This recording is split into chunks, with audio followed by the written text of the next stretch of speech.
Pernah kepikiran gak sih buat nyoba puasa intermittent, tapi terus ragu, kapan ya hasilnya kelihatan? Nah, hari ini kita akan jawab pertanyaan itu. Kita akan bongkar semua perubahan mengejutkan yang bisa terjadi pada tubuh dan pikiran Anda hanya dalam 2 minggu pertama. Ini nih pertanyaan besarnya. Apa mungkin cuma dalam 14 hari ada transformasi yang benar-benar nyata? Jawabannya, wah mungkin bakal bikin Anda kaget. Ini bukan cuma soal angka di timbangan, tapi juga soal kejernihan mental dan penguasaan diri. Yuk kita cari tahu bareng-bareng. Oke, pertama-tama kita luruskan dulu ya. Puasa intermittent atau intermittent fasting itu bukan diet yang ribet soal jenis makanan. Ini lebih ke pola makan. Fokus utamanya adalah ngatur jadwal makan Anda. Jadi ada jendela waktu buat makan dan ada jendela waktu buat puasa. Simple banget kan? Tapi dampaknya luar biasa. Dalam penelusuran kita kali ini, kita akan fokus ke 4 area transformasi utama. Mulai dari perubahan fisik yang bisa langsung Anda lihat. Terus gimana otak jadi lebih tajam? Lalu cara Anda bisa menaklukkan rasa lapar? Dan yang terakhir, manfaat terbesarnya, tumbuhnya disiplin diri. Oke, kita masuk ke bagian pertama, dan ini nih yang mungkin paling ditunggu-tunggu, perubahan fisik. Tapi ingat ya, ini lebih dalam dari sekedar angkat timbangan yang turun. Ini soal bagaimana tubuh Anda mulai bekerja dengan cara yang sama sekali baru. Jadi, apa sih yang sebenarnya terjadi di dalam tubuh kita? Gini, dengan membatasi waktu makan, secara otomatis Anda cenderung makan kalori lebih sedikit. Terus, tubuh Anda yang pinter itu, saat nggak dapat asupan, bakal beralih dari bakar gula jadi bakar cadangan lemak buat energi. Nah, di hari-hari awal, berat badan mungkin turun cepat banget. Itu sebagian besar karena berat air. Tapi setelah itu, tubuh mulai benar-benar bakar lemak, dan disitulah Anda mungkin mulai ngerasain baju jadi agak longgar atau lingkar pinggang berkurang. Coba deh bayangin pergeseran sumber energi ini. Sebelum puasa intermittent, tubuh kita itu kayak mobil yang energinya dari gula. Bikin energi kita tuh kayak roller coaster, naik turun gak karuan. Nah, setelah beradaptasi, tubuh Anda jadi jauh lebih efisien. Dia pakai lemak sebagai bahan bakar yang awet dan stabil. Hasilnya, energi yang konsisten sepanjang hari. Gak ada lagi tuh yang namanya lemes pas sore-sore. Nah, perpindahan sumber energi ini ngebawa kita ke satu manfaat fisik lain yang penting banget. Inilah kunci buat ngendaliin hasrat ngemil yang seringkali susah banget buat dilawan. Gini ceritanya, dengan jadwal makan yang teratur, gula darah Anda jadi nggak naik turun secara liar lagi.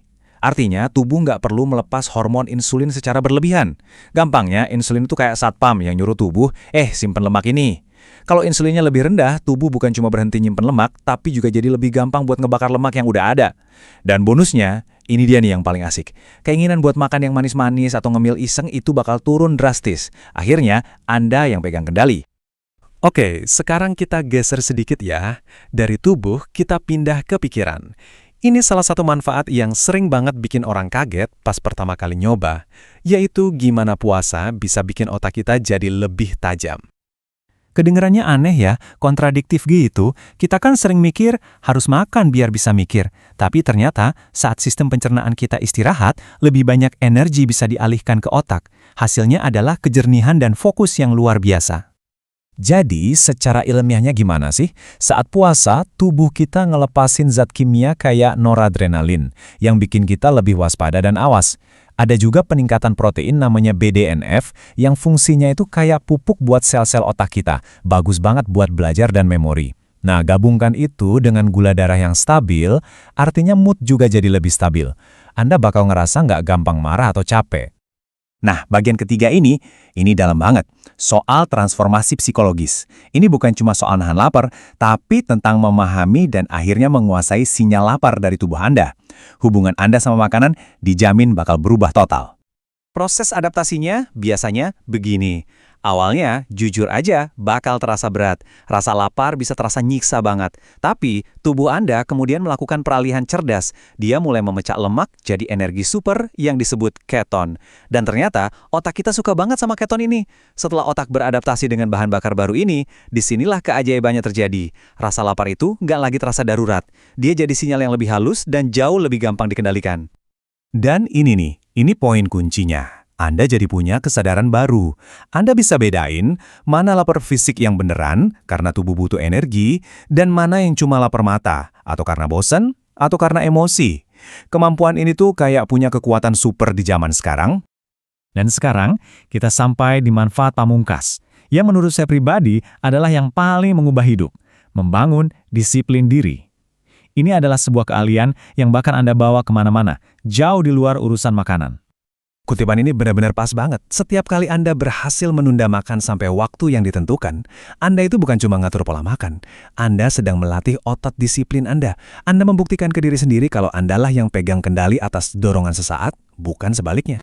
Dan efeknya itu nyebar kemana-mana, kayak efek domino. Kekuatan untuk bilang, nanti dulu ke makanan, itu adalah kekuatan yang sama untuk mematikan TV dan mulai belajar, atau buat bangun lebih pagi untuk olahraga.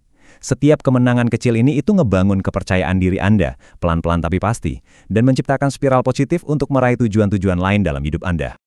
Oke, jadi yuk kita rangkum sebentar. Setelah melewati 2 minggu pertama yang mungkin penuh tantangan itu, transformasi apa aja sih yang bisa Anda harapkan? Cuma dalam 14 hari, Anda bisa mulai melihat perubahan fisik, merasakan pikiran yang jauh lebih jernih, mendapatkan kendali atas rasa lapar yang mungkin selama ini mengendalikan Anda, dan yang paling penting, Anda telah membangun fondasi disiplin diri yang super kuat, yang bisa mengubah segalanya. Saya mau tinggalin Anda dengan satu pertanyaan ini. Anggap saja puasa intermittent ini lebih dari sekedar diet. Ini adalah latihan untuk menguasai diri. Kalau Anda bisa menguasai ini dalam 2 minggu, coba bayangkan kekuatan yang Anda miliki untuk mengubah kebiasaan lain dalam hidup Anda. Nah, sekarang pertanyaannya, kebiasaan apa lagi yang mau Anda taklukkan selanjutnya? Terima kasih sudah menyimak.